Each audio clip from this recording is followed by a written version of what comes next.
अस्सलाम वालेकुम, कैसे हैं आप सब। मैं हूं आमना एहसन और आप देख रहे हैं वॉइस ऑफ आमना। आज मैं हाजिर हूं आप सबके सामने एक अदद बुक रिव्यू के साथ। एक ऐसी किताब का बुक रिव्यू जिसने मेरी ज़िंदगी पर, मेरे जहन पर काफ़ी गहरा असर डाला है और मुझे कुछ बातें सोचने पर मजबूर कर दिया है। और शायद मैं अपने आने वाली ज़िंदगी में बहुत कुछ इस किताब से सीख सकती हूँ और बहुत सारे हालात को इस किताब की वजह से समझ सकती हूँ। ये किताब है 1984 और ये जॉर्ज ऑरवेल की लिखी हुई किताब है और इसका तर्जुमा किया है, मुतरजम है इसके सैयद सुहेल वास्ती। और इस किताब को पब्लिश किया है सिटी बुक पॉइंट ने, जो कि टाइम पब्लिकेशंस के नाम से भी, टाइम बुक पब्लिकेशंस के नाम से भी सोशल मीडिया पर जाने जाते हैं। ये किताब जो है वो जब इसकी पहली बार पब्लिश हुई थी तो हुई थी 1949 में, और इस किताब को 2020 में उर्दू में तर्जुमा किया गया है और ये आजकल खासी मकबूल है।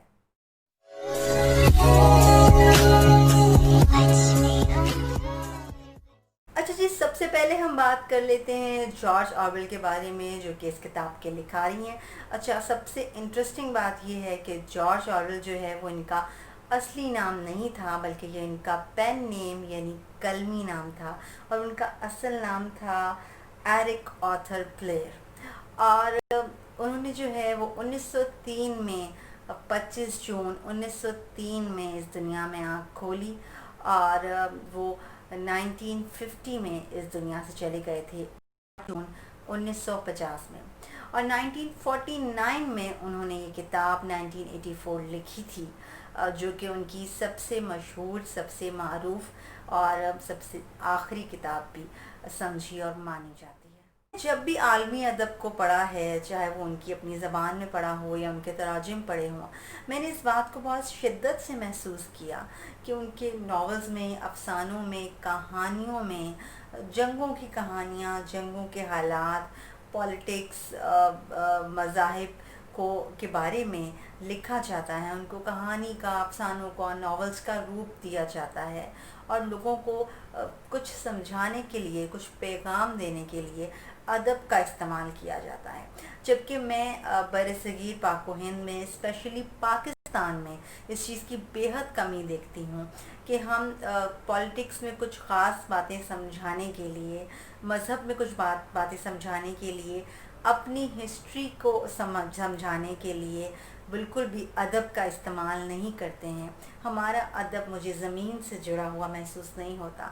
अगर आप लोगों को ऐसा लगता है कि मैं गलत हूँ, या आप अदब में, उर्दू अदब में कुछ ऐसा पढ़ चुके हैं जो किसी जंग की कहानी हो, मासवाए चंद एक के किसी जंग की, हिस्टोरिकल वाक़े की, या इस किस्म की कोई कहानी जो है वो पाकिस्तान में लिखी गई है, नॉवेल्स लिखे गए हैं, तो मुझे कमेंट बॉक्स में ज़रूर मेंशन करें और मेरी मालूमात में इजाफ़ा करें, ताकि मैं वो पढूं और आगे अपने जो पाकिस्तानी अदब है उसको अच्छे से समझ सकूं।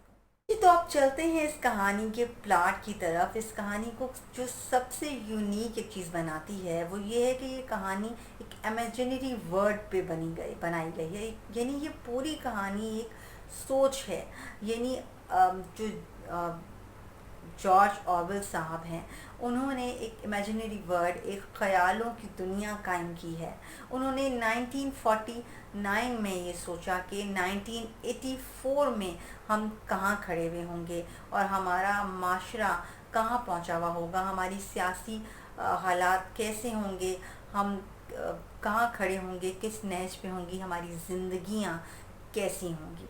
अच्छा, इस बात में जो सबसे अहम बात है वो ये है कि उन्होंने इस कदर खूबसूरती से और कमाल तरीके से लिखा है कि 50 साल बाद की कहानी वो लिख रहे थे, 40-50 साल बाद की, और हम अगर उस कहानी को आज भी पढ़ते हैं तो हमें लगता है कि वो आज का जदीद लिखा हुआ है, जबकि इस कहानी को लिखे हुए 70-80 बरस गुजर चुके। सबसे पहले तो अपने इस ख़यालों की दुनिया में जॉर्ज ऑरवेल साहब ने 3 अदद मुल्कों का जो है वो इस दुनिया में इजाफ़ा किया है, जो है एस्टेशिया, ओशनिया और यूरेशिया। ان تمام ممالک میں آپسی ایک جنگ دکھائی ہے۔ حالت جنگ میں لوگ کیسے رہتے ہیں اس کا بھی تھوڑا سا منظر آپ کو دیکھنے میں کو ملے گا، لیکن سب سے جو اہم بات اس میں دکھائی گئی ہے وہ یہ دکھائی گئی ہے کہ ایک امیجنری، ایک خیالوں کی بنائی گئی پارٹی ہے جس کو چلانے والے بگ بردر ہیں، اور جس کے چند ایک اقوال ہیں جو آپ پہ ہر وقت نظر رکھتی ہے، اور جو ٹیلی اسکرینز پہ سے آپ کو ہر وقت دیکھتی رہتی ہے۔ آپ کی زندگی میں پرائیویسی نام کی کوئی چیز باقی نہیں رہی ہے، حتیٰ کہ آپ کے گھروں میں بھی وہ سیاسی پارٹی قابض ہے۔ آپ اس کو دکھائے بغیر کوئی کام نہیں کر سکتے، حتیٰ کہ آپ شادیاں بھی اس پارٹی کو دکھانے کے لیے، اس کی وفاداری کو ثابت کرنے کے لیے کرتے ہیں۔ بچے بھی اسی لیے پیدا کرتے ہیں کہ ہم پارٹی میں چند ایک وفاداروں کا اضافہ کر سکیں۔ اس پارٹی کے چند اقوال ہیں، اور وہ یہ ہیں کہ جنگ امن ہے، آزادی غلامی ہے، اور جہالت جو ہے وہ بلیسنگ ہے، جہالت طاقت ہے۔ اور اسی پہ جو ہے وہ یہ پارٹی کا مقصد ہی یہ ہے کہ وہ آپ کے ذہن سے تمام تر علم کو نکال دینا چاہتی ہے اور جہالت بھر دینا چاہتی ہے، جسے ہم برین واشنگ کہتے ہیں، یہ وہ کر دینا چاہتی ہے۔ یہ پارٹی چاہتی ہے، اس پارٹی کے بگ بردرز یہ چاہتے ہیں کہ آپ جو ہیں وہ اپنے ماضی کو مکمل بھول جائیں۔ آپ کے ملک میں آج سے 50 سال پہلے کیا ہو رہا تھا آپ اس کو بھول جائیں۔ باقاعدہ ایسی وزارتیں قائم کی گئی ہیں جن کا مقصد ہے کہ آپ جو ہے وہ پچھلا ادب، لٹریچر، جرنلسٹک جو تمام تر مواد ہے، تمام تر اخبارات ہیں، ان کو جو ہے وہ تلف کر دیا جائے، تاکہ آنے والے جو دور میں لوگ ہیں وہ ماضی کو نہ جان سکیں۔ جو یہ پارٹی ہے اس کا مقصد یہ ہے کہ یہ آپ کے پریزنٹ پہ آپ صرف اور صرف قابو نہیں پانا چاہتے، بلکہ وہ آپ کے پاسٹ پہ بھی قابو پانا چاہتے ہیں، اور یہی سب کر کے وہ آپ کے فیوچر پہ بھی قابو پا لیں گے، ان کو ایسا لگتا ہے۔ اب کہانی میں ٹوسٹ یہ ہے کہ جو یہ ونسٹن اسمتھ ہے یہ اندر سے باغی ہے، اور یہ اس پارٹی سے بہت تنگ آ چکا ہے، اور یہ چاہتا ہے کہ یہ یہاں سے بھاگ جائے۔ ایک ریبیلیس سی روح ہے اس کے اندر جو چاہتی ہے کہ مجھے پرائیویسی حاصل ہو، مجھے محبت کرنے کا حق ہو، میں اپنی مرضی سے زندگی گزار سکوں۔ اب اسی راہ میں شامل ہوتا ہے وہ جولیا کے ساتھ، جو اسی پارٹی میں کام کرتی ہے اور اتنی ہی ریبیلیس ہے، اتنی ہی باغی ہے جتنا ونسٹن ہے۔ ان دونوں کو ملتا ہے اوبرائن، جو ان کو لگتا ہے کہ انہی کی طرح باغی ہے اور اسی پارٹی میں کام کرتا ہے۔ ایک ٹوسٹ جو اس کہانی میں اور آتا ہے، جو اس کے آخری حصے میں، اس کے تیسرے حصے میں آتا ہے، وہ یہ آتا ہے کہ اوبرائن دراصل ان کو پھنسا رہا ہوتا ہے، اور ان کے ساتھ مل کے ان کے تمام تر سوچ اور سمجھ کو حاصل کر کے پارٹی کو انفارمیشن فراہم کرتا ہے، اور ان کو پارٹی کے حوالے کر لیتا ہے، اور پھر یہ لوگ سخت قسم کی سزاؤں کے حقدار ٹھہرتے ہیں۔ اوبرائن کی اور ونسٹن کی جو آخری ملاقات ہے اور جو ان کے درمیان مکالمہ ہے، وہ ایک بہت ہی اہم چیز ہے، اور اس میں ہم سب کے لیے، اور جو پولیٹکس کے اسٹوڈنٹس ہیں، سوشیولوجی کے اسٹوڈنٹس ہیں، سوشلزم کے اسٹوڈنٹس ہیں، ان سب کے لیے سیکھنے کو بہت کچھ ہے۔ اوبرائن ونسٹن کو بتاتا ہے کہ ہمیں تمہاری ذات سے، تمہاری گناہوں سے، تمہاری غلطیوں سے کوئی مطلب نہیں ہے، بلکہ ہمارا مقصد صرف یہ ہے کہ ہم تم پہ حاوی ہونا چاہتے ہیں۔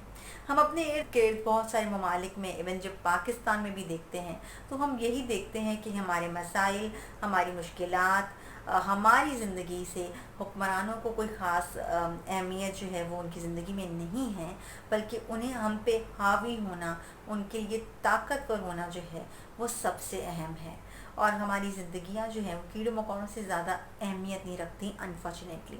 اور یہی ہمیں اس کتاب میں پڑھنے کو اور سمجھنے کو ملے گا کہ ایک جو رعایا ہے وہ حکمرانوں کی نظروں میں کیا ہے۔ تو آج کل کے پاکستان، آج کل کے ہندوستان، ایون آج کل کے امریکہ میں بھی جو ہے وہ ایسی ہی حکمران جماعتیں ہمارے سروں پہ مسلط ہیں، جن کے لیے رعایا جو ہے وہ کوئی اہمیت حاصل نہیں رکھتی، اور وہ چاہتے ہیں کہ ہم لوگوں کی برین واشنگ کر دی جائے مکمل طور پہ، تاکہ ہم اپنا ماضی بھول جائیں، ماضی کی غلطیاں یا اچھائیاں بھول جائیں، اور پریزنٹ میں رہیں، اور پریزنٹ میں بھی ہر وقت پارٹی کو، جو موجودہ پارٹی ہے، جو موجودہ حکمران ہیں، ان کی عزت کریں، ان سے محبت کریں، और बग़ैर कुछ सोचे समझे करें, बग़ैर चूँ चुरा के करें, सवाल ना करें। कोई भी जहन में अगर बात आती है वो बात जहन में आए ही ना, इस तरह से हमारे ब्रेन वॉश कर दिए जाएं कि कुछ भी हमारे जहनों में सवाल सोचने की जो सकत होती है वो ख़त्म कर दी जाए। आते हैं इस बात पर कि मैं इस किताब को कितना रेट करूँगी 10 में से। तो मैं इस किताब को 8.5 रैंक करूँगी इसी प्लाट की और इसकी कहानी के लिहाज से, क्योंकि एक पॉलिटिकल सिनेरियो पर लिखना, और वो भी इस कदर कमाल से लिखना कि आप इस कदर ग्रिप के साथ लिखना कि जो कारी है, जो पढ़ने वाला है, वो काफ़ी हद तक तो ये समझ ही नहीं पाएगा कि कहानी कहाँ जा रही है और ये एक सियासी सिनेरियो की तरफ जा रही है। वो इस नावल को इसके अपने तिलिस्म में ही बहुत ज़्यादा खो जाएगा। दूसरी बात ये है कि ये आपको बोर नहीं होने देती। मुझे जहाँ तक लगता है कि एक बोरिंग सब्जेक्ट पे जो मैं पॉलिटिक्स को समझती हूँ, लेकिन ये आपको बोर नहीं होने देगी। हाँ, जब आपको समझ आने लग जाए कि ये पॉलिटिक्स पे है और पॉलिटिक्स से आपको चिढ़ है या आपको बिल्कुल इंटरेस्ट नहीं है, तो शायद ऐसा हो सकता है कि आपको ये किताब पसंद ना आए और आप मेरे रेट के से मुख्तलिफ रेट की इसको दें। आखिर में हम बात कर लेते हैं कि इस कहानी का जो है, इस किताब का, इस नावल का जो उर्दू तर्जुमा है वो कैसा हुआ है।